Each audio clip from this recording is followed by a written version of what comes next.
வாழ்த்தி மகிழ்வோம், வாழ்த்தி மகிழ்வோம், வாழ்த்தி மகிழ்வோம். பாலக வீதி 15வது பகுதியை காண உள்ளோம். பாலக வீதி 15 உருத்திரன் கண்ணனார் பாடிய அந்த பட்டினப்பாலை என்ற பாடலின் 15வது சொற்களாக 15வது சொல்லாக நிகழ்வினை அந்த ஒரு சொல்லில் ஏற்படும் பல்வேறு நிகழ்வுகள் எவ்வாறு காலந்தோறும் மாறுகிறது என்பதனை நாம் ஒரு படிப்பினையாக கொண்டோம் எனில் இந்த பேரண்ட இயல் எவ்வாறு வானியலில் பொருந்தி வானியலில் வணிகையில் பொருந்தும் ஒவ்வொரு சொல்லும் ஒவ்வொரு காலகட்டத்தில் எவ்வாறு நிலைத்துள்ளது என்பதனை ஒரு அடிப்படையாக கொண்டு இந்த பாலக வீதி என்று பார்த்திருக்கும் இலட்சியக்கத்தில் வீற்றிருக்கும் திறவுகோலாக இந்த பாடலை தொடர்ந்து விருத்திரங்கூடிய அந்த பாடலை பயின்று வருகிறோம். வசையில் புகழ் வயங்கு வெண்மீன் திசை திறந்து தெற்கு ஏகினும் தற்பாடிய தலைவுணவின் புல் தேம்ப புயல் மாறி அந்த புயல் என்ற சொல்லி காண உள்ளோம். வான் பொய்ப்பினும் தான் பொய்யா மலைத்தலைய கடல் காவேரி புனல் பறந்து பொங்கொழிக்கும் வியன் விளைவு அரா வியன் கலனி என்ற அந்த பாடலின் பகுதியாக பட்டினப்பாளையம் கூறியவற்றை ஒரு புயல் என்ற சொல்லை நாம் இன்று காண உள்ளோம். இந்த புயல் என்ற சொல் எவ்வாறு நமது ஒவ்வொரு காலகட்டத்திலும் புவியில் புணர்ச்சியில் உடம்படு மெய்ப்பொருளாக இந்த புவி நமது புணர்ச்சியில் ஏற்படும் அந்த கருத்தாக்கத்தினை சொல்லாக இந்த தாய்மொழி நாளில் எங்களிடம் பகிர்ந்து கொள்வது மிக்க மகிழ்ச்சி அடைகிறது. இந்த புணர்ச்சி விதி எவ்வாறு புவியில் நமது உணர்வுகளை மனித இன உணர்வுகளை விதிப்படி அந்த உணர்வின் விதிப்படி உடம்படு மெய்ப்பொருளாக அந்த சொல் அமைப்பிலேயே வரும்.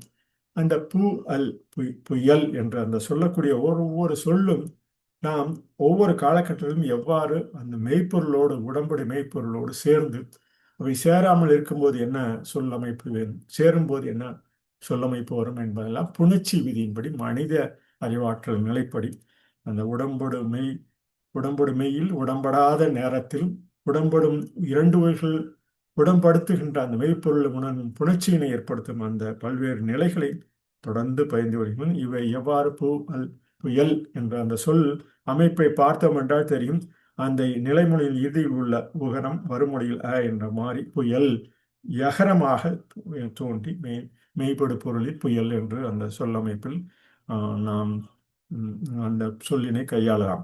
இவையெல்லாம் நமக்கு ஒரு எடுத்துக்காட்டாக தொடர்பு படுத்தினோம் என்றால்தான் அந்த விதி அந்த வினைத்திறன் அளவு நமக்கு நம் உடலில் பொருந்தக்கூடிய அந்த புணர்ச்சி விதியுடன் பொருந்தக்கூடிய அந்த சொல்லமைப்பிலும் நடைபெற்று வரும் என கூறி இந்த நிலைமொழியின் இறுதியில் உள்ள பல்வேறு உயிரெழுத்துக்கள் பல வாரம் வறுமொழியில் உடம்புடு மெய்ப்பொருளில் தோன்றியும் அந்த சேரும் பொழுதும் சேராத பொழுதும் உள்ள ஒவ்வொரு சொல்லமைப்பும் நமது விளக்கம் நமது பொருள்பட புரிந்து கொள்ளும் மொழியில் நிலைமொழியிலும் வறுமொழியில் நிலைத்து நமது பல்வேறு காலகட்டத்தில் அவை எவ்வாறு அந்த விகுதி பெற்று என்று சொல்லக்கூடிய விளைவு குறித்த திறன் அளவு. இந்த விகுதி என்ற சொல் நாம் கலந்துரை சொல்லாக கூற வேண்டுமெனில் பகுப்பாக இந்த கலந்துரை சொல்லில் தமிழ் இலக்கணத்தை அடிப்படையில் புரிந்து கொள்ள வேண்டிய ஒவ்வொரு சொல்லுக்கும் உண்டான அடிப்படை விகுதியிலும் நம்மை உணர்ந்து கொள்ளக்கூடிய கருத்தாக்கத்தில் அதன் விகுதி என்று சொல்லக்கூடிய வினை குறித்த திறனளவு அந்த விகுதி என்ற பொருளில் இது பொருள்பட கூறலாம் என கூறி இந்த பகுதியினை தங்களிடம் பகிர்ந்து கொள்கிறோம். இந்த விகுதி பயன்பாடு பெரும்பாலும் முன்னிலை ஏவல் வினைகளிலும் சில குறிப்பிட்ட வினைமுற்றுகளிலும் காணப்படும். முன்னிலை ஏவல் நிலையிலும் காணப்படும் அல்லது சில குறிப்பிட்ட வினைமுற்றுகளிலும் காணப்படும். இவ்வாறு விளை குறித்த திறனளவு சொற்கள் மொழியின் சுருக்கத்தையும் வேகத்தையும் நாம் புரிந்து கொள்ளும் தன்மையையும் விவரிக்கும். அதே போன்றுதான் பல்வேறு சொற்கள் கணிப்பான் கணிப்பொறி என்று சொல்லக்கூடிய சொல் கணினி என்று நாம் புரிந்து கொள்ளும் வகையில் விளைவு குறித்த திறனளவு கோட்பாட்டினை அடிப்படையாக கொண்டு கணினி என்று நாம் சொல்லக்கூடிய அந்த நிலை தற்பொழுது எணினி என்று சொன்னால் எவ்வாறு இருக்கும் என்ற அந்த விளைவு குறித்த திறனளவு விகுதி பெற்று அந்த நிலைப்படும் தன்மையை நாம் புரிந்து அவற்றின் சொல்லின் வேர்த்தன்மை மாறாமல் திணைத்தன்மை மாறாமல் பால் எண் இடத்தை புலப்படுத்த தமிழ் மொழியின் செறிவு என கூறி இந்த தாய்மொழி நாளில் தங்களிடம் பகிர்ந்து கொள்ள மிக்க மகிழ்ச்சி அடைந்து இந்த புயல் என்று சொல்லக்கூடிய அந்த புதிய விசை, புவியில் புதிய விசையாக நாம் தோன்றி உணரக்கூடிய இந்த புயல் என்ற சொல் நமக்கு மிகவும் பொருந்தக்கூடியது என கூறி, தாம் எப்பொழுதும் கூறிய அந்த அண்டையியல், வானியல், எண்ணினியல் சொற்களின் அமைப்பில் பட்டினப்பாலை தொடரை நம் பகுதியாக நமது அண்டவியல், அண்டமிடம் என்று எடுப்பாக, தமிழிசையில் எடுப்பாக நாம் கூறலாம். அவை தொடுப்பாக கண்டவை, கொண்டவை, அண்டும் அவை, மண்டலம் அவை, அவை தொடுப்பு நிலையிலேயே கண்டத்தில் ஒண்டியவை, யாண்டும் அவை மண்டியவை.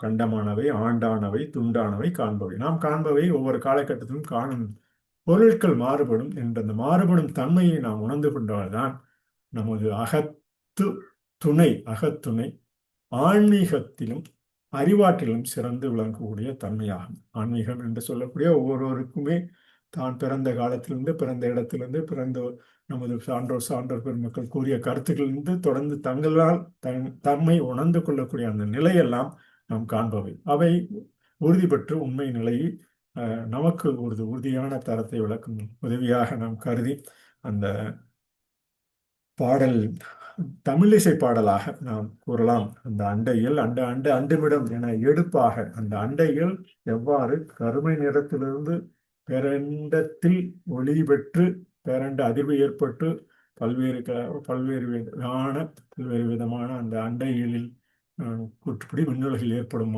மாற்றங்கள் அண்டுமிடம், கண்டவை, கொண்டவை, அண்டுமவை, மண்டலமவை, இவ்வாறு ஒவ்வொரு அமைப்பும் ஒவ்வொரு காலகட்டத்தில் தொடுத்து நமது வாழ்வாதாரத்தை உறுதிப்படுத்துகிறது. கண்டத்தில் ஒண்டியவை ஆண்டமவை, மண்டியவை, இவை முடிப்பாக கண்டமானவை, ஆண்டவை. ஒவ்வொரு ஆண்டும் நாம் செல்லக்கூடிய அந்த சொல்லமைப்பு ஆண்டு, ஆண்டவன், ஆண்டவை என்று துண்டானவை, காண்பவை. நாம் காணும் பொருட்கள் அனைத்தும் நம்ம உறுதி பெற்று நம் நிலையில் மிகவும் சிறப்பாக பயன்தக்க வகையில் இந்த உடம்படு மெய்ப்பொருளில் புயல் என்று சொல்லக்கூடிய அந்த யகர விகுதி எவ்வாறு அகரத்திலிருந்து யகர விகுதியாக அந்த புவியில் உண்டாத சேரப்படாத நம் நிலையை உயிரணுக்களின் உடம்படு மெய்ப்பொருளில் சேர்ந்தும் சேராமலும் இருக்கும் நிலையை பொருளாம் என கூறி இந்த பதிவினை, புயல் என்ற சொல்லின் பதிவினை நிறைவு செய்யும். நன்றி.